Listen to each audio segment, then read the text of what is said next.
नमस्कार दोस्तों, स्वागत है आप सभी का लक्ष्य संस्कृति एवं संस्कृति में। मैं प्रियंका शुक्ला आप सभी का स्वागत करती हूँ। और आज से हम लोग शुरू कर रहे हैं निबंधों की श्रृंखला, क्योंकि जो जीआईसी मुख्य परीक्षा होने वाली है उसमें जो प्रश्न उत्तर हम लोगों को लिखने आएंगे वह निबंधात्मक श्रेणी के ही होंगे। 20 प्रश्न हम लोगों को करने हैं, जिनमें से अति लघु, लघु और बृहत श्रेणी के प्रश्न उत्तर हम लोगों को करने हैं। 20 प्रश्न करने हैं और जो विस्तृत वाले प्रश्न होंगे उनकी शब्द संख्या जो है वह 250 शब्द होगी, और जो लघु प्रश्न होंगे वह 150 शब्द के और अति लघु प्रश्न 50 शब्दों के होंगे।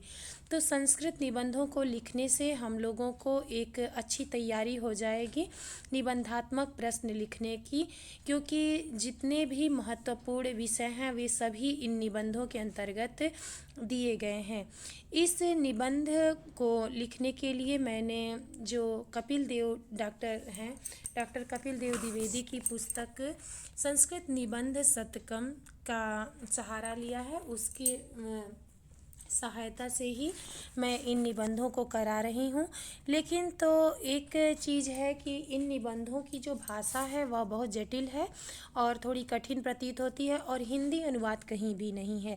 इसलिए जो भी परीक्षार्थी हैं, जो छात्र हैं, जो नई नई अभी तैयारी में लगे हुए हैं, उनके लिए यह निबंध लिखना और समझना थोड़ा सा कठिन हो सकता है। इसलिए मैं साथ ही साथ इसकी हिंदी व्याख्या भी आप लोगों के लिए प्रस्तुत करूँगी। इसके लिए आप लोग सिर्फ मेरे चैनल को सब्सक्राइब कर लीजिए और जहाँ तक हो सके शेयर कीजिए। इससे आप लोगों को बहुत अच्छे अच्छे मैटर मिल जाएंगे जो आपकी परीक्षाओं के लिए बहुत उपयोगी होंगे। तो चलिए आज हम लोग शुरू कर रहे हैं निबंधों की श्रृंखला को। लगभग 20-25 निबंध मैं यहाँ पर करवाऊँगी आप लोगों को। और जो इसका जीआईसी का पैटर्न है उसमें जो प्रथम पेपर है हिंदी भाषा का, उसमें हम लोगों को व्याकरण लिखने को आएगा। व्याकरण के साथ ही एक निबंध भी लिखना रहेगा, वह भी 50 अंकों का रहेगा। तो यदि हम लोग भाषा का वो देख रहे हैं, किसी भी भाषा में यदि हम लोग निबंध को लिखना जानते हैं तो हम उससे दूसरी भाषा में अगर हम लोगों अच्छी तैयारी किए हैं तो उसको हम लोग कन्वर्ट कर सकते हैं। उदाहरण के स्वरूप अब हम लोग देखते हैं कि भारतीय संस्कृति में नारी का स्थान, तो यह निबंध हम लोगों को संस्कृत में भी आ सकता है और हिंदी के लिए भी यह उपयोगी हो सकता है। तो जो हिंदी वाले छात्र हैं उनको भी देखने के लिए मैं कहूँगी इस चैनल को, उनके लिए भी यह बहुत उपयोगी सिद्ध होगा। तो आज हम लोग जो निबंध देख रहे हैं वह उसका विषय है भारतीय संस्कृति में नारीणाम स्थान। भारतीय संस्कृतौ नारीणाम स्थान, भारतीय संस्कृति में नारियों का स्थान।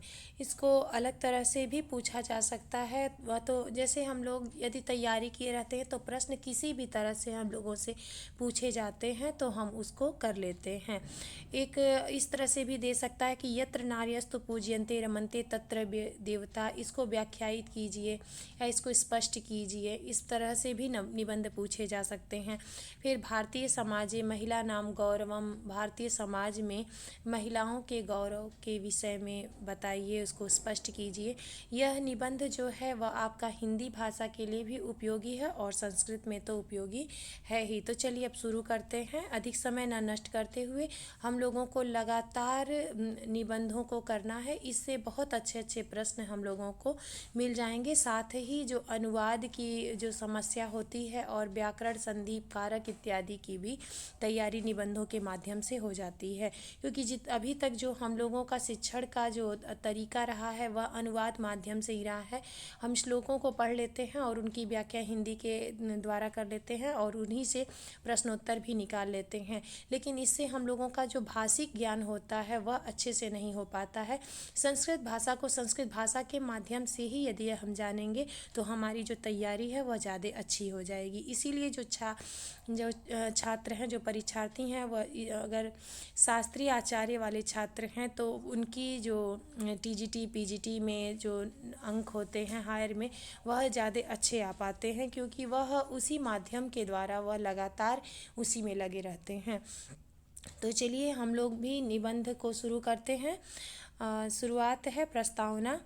वैसे तो अगर हम निबंध लिख रहे हैं तो कोई यदि हमको प्रसिद्ध वाक्य, सूक्ति इत्यादि मिल जाती है तो वहाँ से अगर हम लिखते हैं तो नंबर और भी अच्छे आते हैं, परीक्षा के पे अच्छा प्रभाव पड़ता है। तो शुरुआत है, पहला पैराग्राफ हम लोग देखते हैं। स्त्रीणाम समानास्पदम त्वम। स्त्रियों की जो है समानता, तो इस शब्द का अर्थ है कि स्त्रियों को समान पद देना, समान उनको अधिकार देना।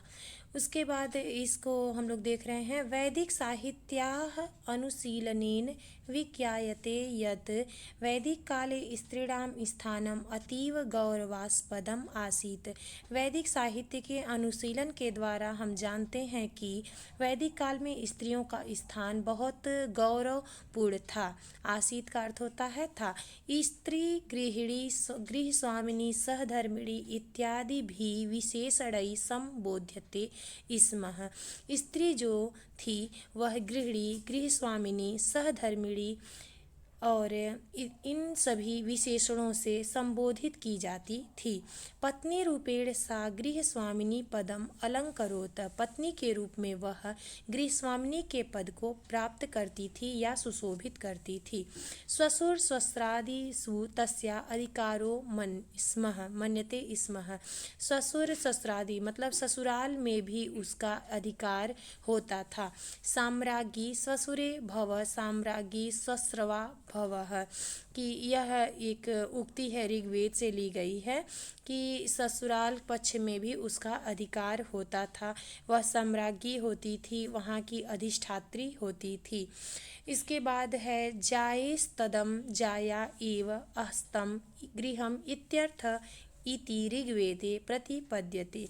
ऋग्वेद के तीसरे मंडल के 53वें सूक्त के चौथे मंत्र में ऐसा कहा गया है कि जो जन्म दे वह जाया होती है, ऐसा उसका अर्थ लिया जाता था। जायेद स्तमः जाया एव अस्तम गृहम इत्यर्थः इति ऋग्वेदे प्रतिपाद्यते। एतदेव संस्कृते अपि समर्थ्यते यत्, इसी प्रकार संस्कृत में भी समर्थन किया गया है कि न गृहम गृहम इत्याहु गृहिणी गृहम उच्यते।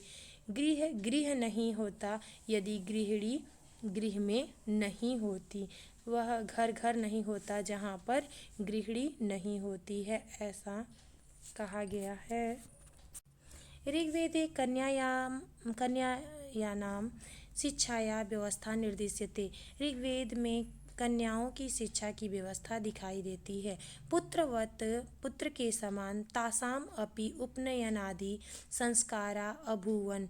पुत्र के समान उनका भी उपनयन संस्कार होता था। वेदाध्ययने अपि तासाम अधिकारो अंगीक्रियते स्मः। वेद अध्ययन में भी उनका अधिकार स्वीकार किया जाता था। गृहस्थ जीवन संबद्ध विषयेषु तासाम योग्यत्वम अभीष्टम आसीत्। गृहस्थ जीवन से संबंधित विषयों में उनकी योग्यता अभीष्ट थी, मतलब उनकी योग्यता होनी आवश्यक थी, अभीष्ट थी। वैदुष्यम मासाद्य ताम यज्ञादि कर्मणि विद्या विवादे मंत्र दर्शन कर्मणि अपि च प्रावर्तन्तः। वैदुष्यता में, यज्ञादि कर्म में, विद्या विवाद में, मंत्र दर्शन आदि में भी वह पारंगत होती थीं। ऋग्वेदे बहवः मंत्रदर्शिका ऋषिका स्मर्यन्ते। ऋग्वेद में बहुत सी मंत्रदर्शी ऋषिकाएँ हम लोग जानते हैं। तत्र काश्चन ऋषिकाः सन्ति, उनमें से कुछ ऋषिकाएँ हैं, जैसे श्रद्धा, कामायनी, शची, यमी, इंद्रायणी, अदिति, जूहू, ब्रह्मा, ब्रह्मजाया, अपाला, आत्रेयी, शाश्वती, अंगिरसी, विश्ववारा, लोपा, मुद्रा, रोमसा इत्यादि बहुत से नाम हैं जो आप लोग याद कर पाएँ, उनमें से कुछ याद कर लीजिएगा। किसी चीज़ को बताने के लिए इस तरह से शब्दों का प्रयोग किया जाता है कि तत्र काश्चन अस्ति, उनमें से कुछ ऋषिकाएँ ऐसी हैं। देखिए, यह प्रश्न जो है अभी हायर की जो परीक्षा हुई है वहाँ पे पूछा गया था कि जो वैदिक काल में जो विदुषियाँ होती थीं उनको क्या कहा जाता था। तो देखिए, वहाँ उनको ऋषिका कहा जाता था। यह वाला प्रश्न देखिए हम लोगों को यहाँ से मिल गया। तो तो जो निबंध इत्यादि हम लोग पढ़ते हैं उनमें से बहुत ही अच्छे अच्छे ज्ञानवर्धक प्रश्न भी हम लोगों को मिल जाते हैं जो परीक्षाओं में हम लोग पाठ्यक्रम के अंतर्गत नहीं पढ़ पाते हैं। यदि निबंध तैयार हो जा रहा है तो उनमें भी हम लोगों का अपना अधिकार हो जाएगा। अब देखते हैं स्त्रीणाम अधिकाराः। नारी पुरुषस्य सहयोगिनी रूपेण आवर्ततः। नारी पुरुष के सहयोगिनी के रूप में जानी जाती है। सा पुरुषै सह यज्ञादि कर्माणि संपादयति। वह पुरुष के साथ यज्ञादि कर्मों को संपूर्ण करती है। न केवलं सा यज्ञादा वेव पुरुष सान्निध्यम आश्रियत अपितु भीषणे समरे अपि सा सेनानित्वम अलंचकार। वह न केवल यज्ञ आदि में पुरुष के सानिध्य को प्राप्त करती है अपितु भीषण युद्ध में भी सेनानी के पद को भी अलंकृत करती है। जैसा कि हम लोग रामायण में देखते हैं।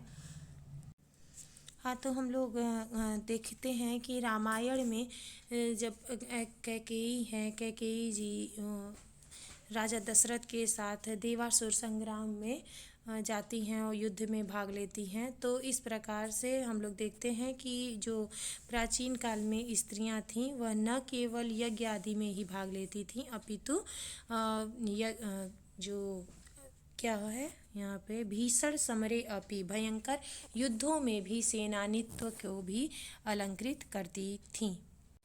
वेदेषु स्त्री न अबला इति मन्यते। यहाँ पे आप देख सकते हैं कि वेदों में स्त्री को अबला नहीं मानते हैं। सा सुवीरा सूरपत्नी इंद्रपत्नी इत्यादि भी पदई गौर वेणोद्घोष्यते।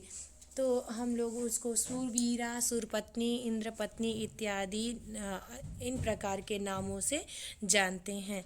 सा दुर्जनम कामुकम दृष्टम च सुवीरेव सूरपत्नी व धर्षयति घातयति च।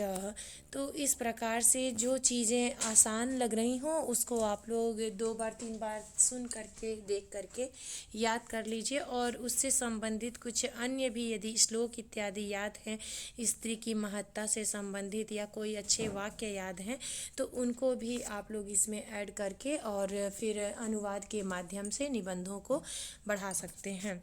बस जो मूल चीज़ें हैं वह हमको ज्ञात रहें तो उसके बाद हम उसको अपने सुंदर वाक्यों के साथ सुंदर शब्दों के साथ निबंधों को सजा सकते हैं, सुशोभित कर सकते हैं। तो पहला हम लोगों ने अभी तक क्या देखा था कि स्त्रियों को समान पद किस तरह से दिया जाता था प्राचीन काल में। उसके बाद स्त्रियों के अधिकार कौन कौन से थे, स्त्रियां किन किन नामों से जानी जाती थीं जो विदुषी स्त्रियां होती थीं। अब देखते हैं स्त्रियों के कर्तव्य। स्त्रीणाम आचार शुद्धि जागरूकत्वम सुसंतति युक्तत्वम च अभिष्यते। स्त्रियों से यह हम इच्छा करते थे कि वह आचरण की शुद्ध हों, जागरूक हों और अच्छे संतान को उत्पन्न करने वाली हों। शुद्ध पूता योषितो यज्ञमा इमाः। यह भी जो सूक्ति है अथर्ववेद की है और बहुत बार पूछी जाती है। शुद्धा पूतो योषितो यज्ञमा इमाः।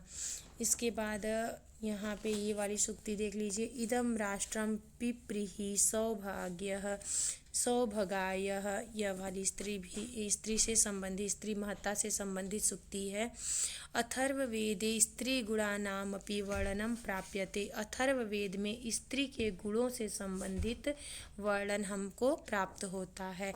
तत्र स्त्री गुणा वर्ण्यन्ते यत। वहाँ पे स्त्री के गुणों का वर्णन है कि सा तेजोवती कुलपा। वह तेज धारण करने वाली, कुल को बचाने वाली, पति हितकारिणी पति का हित करने वाली, मृदुभाषिणी सरला अक्रोधना पतिव्रता आज्ञाकारिणी प्रसन्नचित्ता च स्यात्। कि वह कैसी कैसी होती है। यहाँ पे स्त्री के गुणों के बारे में बताया गया है कि अथर्ववेद में स्त्री के गुणों का वर्णन प्राप्त होता है। वह तेज स्वरूपा, कुल का रक्षण करने वाली, पति का हित करने वाली, मृदुभाषिणी, सरला, अक्रोधी, पतिव्रता, आज्ञाकारिणी और प्रसन्न चित्त होती थी। या है हमेशा के लिए। यह जो गुण हैं यह तो हमेशा ही बने रहते हैं। सा पतिव्रता स्यात्, वह पतिव्रता हो। स्यात् मतलब होता है हो। न च पत्या विरोधम आचरेत, वह पति का विरोध न करे। मधुमती वाचम उदीरयेत, मधुर वाणी को बोलने वाली हो। पत्युर अनुव्रता स्यात्, पति के अनुकरण करने वाली हो, मतलब पति के अनुसार चलने वाली हो। त्रुट्यर्थ प्रायश्चितम आचरेत, त्रुटियों पर प्रायश्चित करने वाली हो। पति परिवारार्थ मंगलकारिणी शुश्रूषापरा सुखदा च स्यात्, पति के परिवार के लिए मंगलकारिणी और ससुराल के पक्ष को सुख देने वाली हो। यज्ञम कुर्यात्, उसे यज्ञ भी करना चाहिए। पत्या सह अग्निहोत्रम आचरेत, पत्नी के साथ ही अग्नि जो यह सहाग्नि जो यज्ञ वगैरह होते थे वह पत्नी के साथ ही होते थे।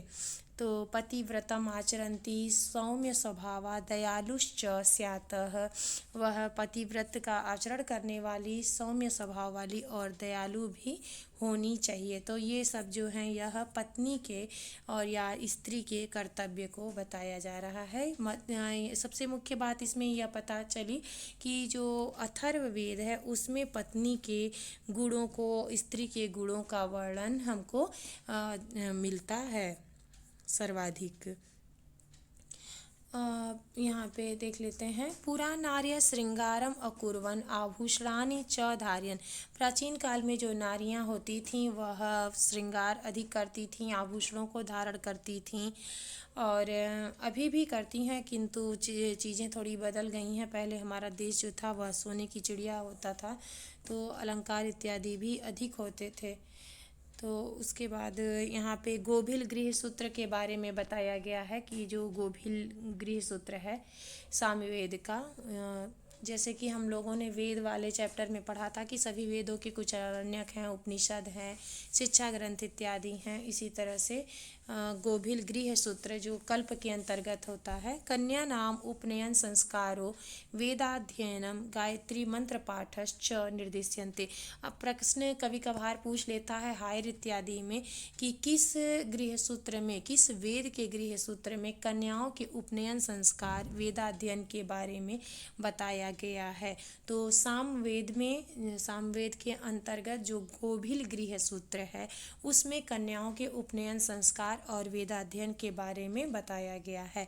काश्चन आजन्म ब्रह्मचर्यम आपालन, कुछ ऐसी भी विदुषियाँ थीं या स्त्रियाँ थीं जो ब्रह्मचर्य का भी पालन की थीं। ताम ब्रह्मवादिन्यो धर्मोपदेशिकाश्च संभुवन, वह ब्रह्मवादिनी और धर्म का उपदेश देने वाली होती थीं। जैसे घोषा और अपाला आदि ये दोनों जो हैं वह ब्रह्मवादिनी या आजन्म ब्रह्मचर्य का पालन करने वाली थीं। तो इनका भी हम लोगों को नाम याद कर लेना चाहिए कि आजन्म ब्रह्मचर्य का पालन करने वाली स्त्रियां कौन कौन सी हैं। तो घोषा और अपाला का नाम इनमें आता है। पितृ संपत्ति वपि तादृशानां ब्रह्मचारिणीनां पुत्रवत् समान अधिकारो विज्ञायते, पितृ संपत्ति में भी उनका ब्रह्मचारिणियों का जो थी पुत्र के समान ही अधिकार प्राप्त होता था। आज भी है, जिस तरह से आजकल हो रहा है कि पुत्री का भी, स्त्री का भी जो पितृ संपत्ति में योगदान होना चाहिए, तो विवाह के बाद नहीं होना चाहिए। जो ब्रह्मचर्य को धारण करने लगा, मतलब हमेशा पिता के घर ही रहने वाली हों, तो उन्हीं को संपत्ति में अधिकार को प्राप्ति होती थी या अभी भी होनी चाहिए। ब्राह्मण ग्रंथेषु स्त्रीणाम स्वरूपम, ब्राह्मण ग्रंथों में, सभी वेदों के जो ब्राह्मण होते हैं उनमें भी स्त्रियों के स्वरूप को बताया गया है। सतपथ ब्राह्मणादिषु ग्रंथेषु स्त्री स्वरूपम यथा स्थानम प्रतिपद्यते, सतपथ ब्राह्मण आदि ग्रंथों में स्त्री के स्वरूप को बताया गया है, यथास्थान बताया गया है। तत्र नारी विषय काश्चन विशिष्टता निर्दिश्यन्ते, उसमें भी नारी के विषय में विशिष्टता को निर्देशित किया गया है या बताया गया। तत्र स्त्री सावित्री रूपेण गौरवास्पद प्रतिपाद्यते, उसमें स्त्री जो है वह सावित्री, जो सत्यवान और सावित्री वाली कथा हमको प्राप्त होती है, वह सतपथ ब्राह्मण ब्राह्मण में ही प्राप्त होती है। तो सत्यवान सावित्री वाली कथा भी बहुत प्रसिद्ध आख्यान है, तो वह भी हमको कहाँ प्राप्त होती है, शतपथ ब्राह्मण में। शतपथ ब्राह्मण किस वेद का है, तो वह जो है शुक्ल यजुर्वेद का ब्राह्मण ग्रंथ है। स्त्रीणाम प्रति रेव गति, स्त्री के द्वारा ही पति को गति प्राप्त होती थी। पति वर्तमानुसरणम तासाम कर्तव्यम, पति के मार्ग का अनुसरण ही उसका कर्तव्य होता था। और अवीर्या वही स्त्री न वही स्त्रियम घ्नन्ति, हमें स्त्रियों को नहीं मारना चाहिए, स्त्रियों की हत्या नहीं करनी चाहिए, यह शतपथ ब्राह्मण में कहा गया है। इस प्रकार से स्त्री सावित्री जैमिनीय ब्राह्मण में कहा गया है। पतियो हो स्त्रियों प्रतिष्ठा शतपथ ब्राह्मण में। इनमें से जो सूक्तियाँ हैं जो कुछ आसान लग रही हैं, उनको हमको एक दो सूक्तियों को यहाँ पे याद कर लेना चाहिए। स्त्रियाः पर पुरुष गमनम निषिद्धम दोषावहम च, स्त्रियों का पर पुरुष गमन निषिद्ध और दोषकारक माना जाता है। स्त्री पत्यु अर्धांग रूपा, स्त्री जो है पति के अर्धांग रूप में मानी जाती थी, है भी। अतएव सार्धांगिनी शब्देन व्यवह्रियते, अतः उसे अर्धांगिनी शब्द से भी कहा जाता है। पत्नी मंतरेण न यज्ञस्य पूर्णत्वं स्वीक्रियते, पत्नी अंतरण, पत्नी के बिना, अंतरेण मतलब बिना, पत्नी के बिना यज्ञ की पूर्णता नहीं स्वीकार की जाती थी। वैदिक विवाह विच्छेदत्वं च प्रतिपाद्यते, वैदिक विवाह का विच्छेद जो होता है, जो आज तलाक इत्यादि नाम है, उसको विवाहस्य विच्छेदत्वं च प्रतिपद्यते उसको भी माना जाता था। जाया गार्हपत्यो अग्नि, और गार्हपत्य अग्नि में पत्नी के साथ ही यज्ञ किया जाता था। और जायैव मानवस्य पूर्णत्वं संजायते, और इस प्रकार के यज्ञों के करने से ही मनुष्य की पूर्णता मानी जाती थी। वरुण्यम वा एतत् स्त्री करोति यदन्य सत्यनेन चरति, इस प्रकार से कुछ जो श्लोक हैं वह याद कर लीजिए। अब सबसे अंत में हम लोग सबसे मुख्य श्लोक को देख लेते हैं। ये श्लोक तो स्त्री शिक्षा में या स्त्री के महत्व में, भारतीय संस्कृति में स्त्रियों के स्थान इत्यादि संबंधित जो निबंध आते हैं उनमें यह डालना बहुत ही आवश्यक हो जाता है, क्योंकि मनुस्मृति का है यह। मनुस्मृति के 3 अध्याय का 56वां श्लोक है, बहुत ही महत्वपूर्ण है। यहाँ पे स्त्री के बारे में ही बताया गया है कि यत्र नार्यस्तु पूज्यते रमन्ते तत्र देवता, यत्रैतास्तु न पूज्यन्ते तत्रा सर्वा तत्र फला क्रिया, कि जहाँ स्त्रियों की पूजा होती है वहाँ देवता भी प्रसन्न होते हैं। जहाँ स्त्रियों को पूजनीय मतलब जहाँ पे उनको आदर सम्मान प्राप्त होता है, जहाँ उनकी रक्षा होती है, वहाँ पर देवता प्रसन्न रहते हैं। यत्रैतास्तु न पूज्यन्ते, जहाँ पे उनका अनादर होता है, उनका सम्मान नहीं किया जाता है, उनको हीन भावना से देखा जाता है, वहाँ पे सभी क्रियाएं जो होती हैं वह अफल हो जाती हैं, वह विफल हो जाती हैं, सभी क्रियाओं को व्यर्थ माना जाता है। अतएव नारीणाम भूषणाच्छादनाद् भी सत्कृत्यै सत्तम एव सत्क्रिया विधेया, यह बहुत ही लंबा श्लोक है, सूक्तियों से संबंधित कई श्लोकों का यहाँ पे संग्रह किया गया है। इसी चीज़ को यहाँ पे हिंदी व्याख्या के माध्यम से भी बताया गया है। अतएव नारीणाम भूषणम आच्छादनादि भी, अतः नारियों को भूषण आच्छादन आदि के द्वारा सत्कृत्यों से सततम एवं सत्क्रिया करनी चाहिए।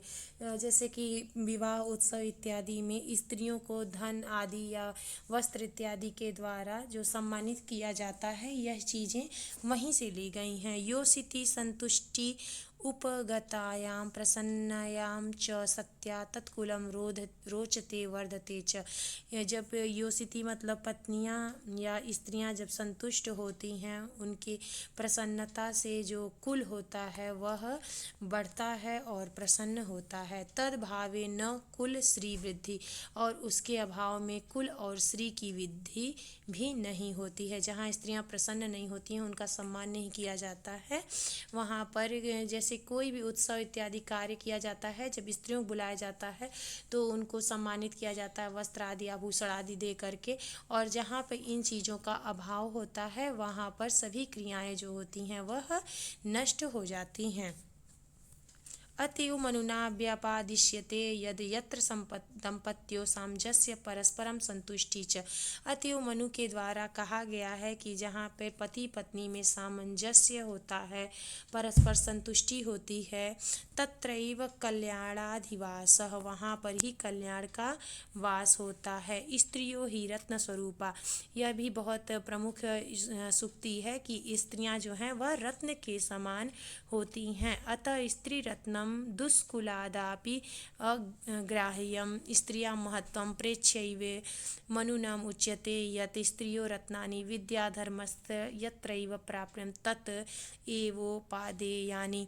तो बहुत ज़्यादा में ना जाइए, बस इतना देख लीजिए कि स्त्रियों ही रत्न स्वरूपा, क्योंकि स्त्रियों को रत्न के समान माना गया है। अतः स्त्री रत्न को दुष्कुलाद अपि अग्राह्यम, की स्त्री को कभी भी दुष्कुलादपि ग्राह्यम, स्त्री रत्न को बुरा भला नहीं करना चाहिए। स्त्रियां महत्तम प्रेक्षैव, स्त्रियों के महत्व को देखते हुए ही मनु ने कहा है कि स्त्रियों रत्नानि विद्या, स्त्री रत्न से ही विद्या धर्म यत्रैव प्राप्येरन तत् एव उपाय, यानी कि स्त्रियों को विद्या धर्म आदि सब कुछ प्राप्त होना चाहिए। रामायण महाभारत काले नारीणाम स्त्री, रामायण और महाभारत के काल में नारियों की स्थिति को अब अंत में अंतिम पैराग्राफ में हम लोग देखते हैं। इसके बाद केवल उपसंहार रह जाएगा। तो रामायण महाभारत के बारे में तो आप सभी जानते ही हैं कि रामायण महाभारत काल में स्त्रीणाम शिक्षया सुव्यवस्था अवलोक्यते, रामायण महाभारत काल में स्त्रियों की शिक्षा की सुव्यवस्था हम देखते हैं। रामायणे कौसल्या तारा च मंत्र विदौ कथ्यते, रामायण में कौशल्या और तारा दोनों को मंत्र जानने वाली कहा गया है। संध्या कुर्वन्त्या जानक्या वर्णम प्राप्यते, उसके बाद हम लोग जानकी का वर्णन प्राप्त करते हैं, सीता जिनको कहा जाता है। रामायण उत्तर रामचरिते च आत्रेयी वेदांत विद्या निष्णात श्रूयते, उत्तर रामचरितम में हम आत्रेयी वर्णन जहाँ पाते हैं, वासंती और आत्रेयी वर्णन, वहाँ पे वेदांत विद्या में निष्णात आत्रेयी को देखते हैं। महाभारते सुलभा वेदांत विद्वर्यते द्रौपदी च पंडिता कथ्यते, महाभारत को जानने वाले भी कहते हैं कि द्रौपदी जो थी उसको पंडिता भी कहा जाता था।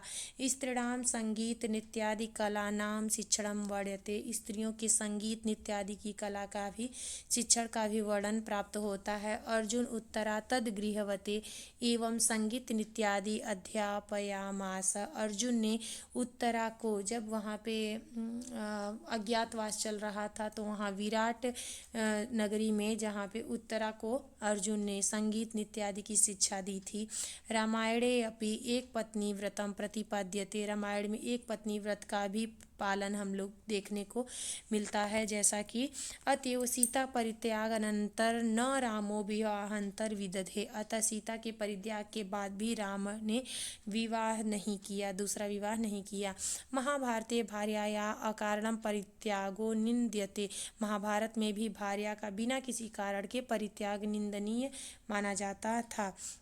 महाकाव्य काले स्त्रीणाम गौरवम प्रतिष्ठितम आसीत, महाकाव्य कालों में स्त्रियों के गौरव प्रतिष्ठित था। तत्र स्त्रिया पुरुषाद अनन्य रूपत्वम च निर्दिश्यते, सार्धंग रूपिणी प्रियतमा सखी च गण्यते, उन्हें अर्धांगिनी प्रियतमा सखी इत्यादि नामों से जाना जाता था। मात्र रूपेण सा भूमेरपि गुरुतरा मात्र क्लेशकारी न क्वचितम सुखम लभते, मात्र रूपेण सा भूमेरपि गुरुता, माता के रूप में वह भूमि से भी महान मानी जाती थी। मात्र क्लेशकारी न क्वचित सुखम, माता के दुख से बढ़ कर के कोई दुख नहीं और माता के साथ से अधिक कोई सुख नहीं, इस प्रकार का वर्णन भी आता है।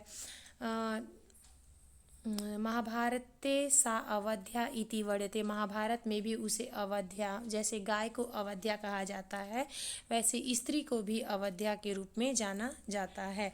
महाभारते वर्ण्यते यत् सत्कृता नार्यैव साक्षात् लक्ष्मी भवति।